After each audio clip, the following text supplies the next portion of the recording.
संसार में जिसका भी जन्म होता है उसकी मृत्यु भी होती है, इसलिए मृत्यु को अटल सत्य कहा गया है।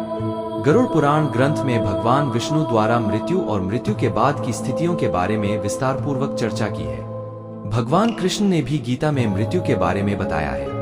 उन्होंने कहा है कि मृत्यु के बाद केवल शरीर नष्ट होता है, लेकिन आत्मा कभी नहीं मरती, यानी आत्मा अजर-अमर है।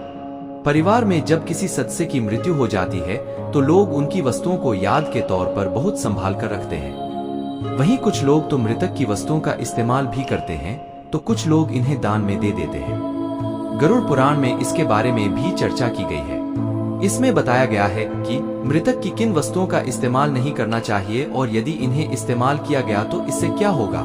इसी क्रम में गरुड़ पुराण में मृतक के कपड़ों के बारे में बताया गया है। इसमें बताया गया है कि भूलकर भी मृतक के कपड़ों को नहीं पहनना चाहिए।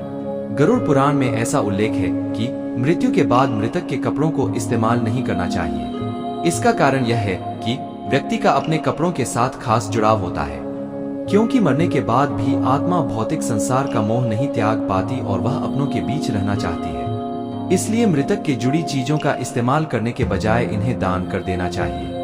गरुड़ पुराण में कहा गया है कि यदि मृतक के कपड़ों का इस्तेमाल किया जाए तो इससे जीवात्मा उस व्यक्ति की ओर आकर्षित हो सकती है, या फिर जो व्यक्ति इन कपड़ों को धारण करता है उसे एक अलग तरह की ऊर्जा का अनुभव होने लगता है।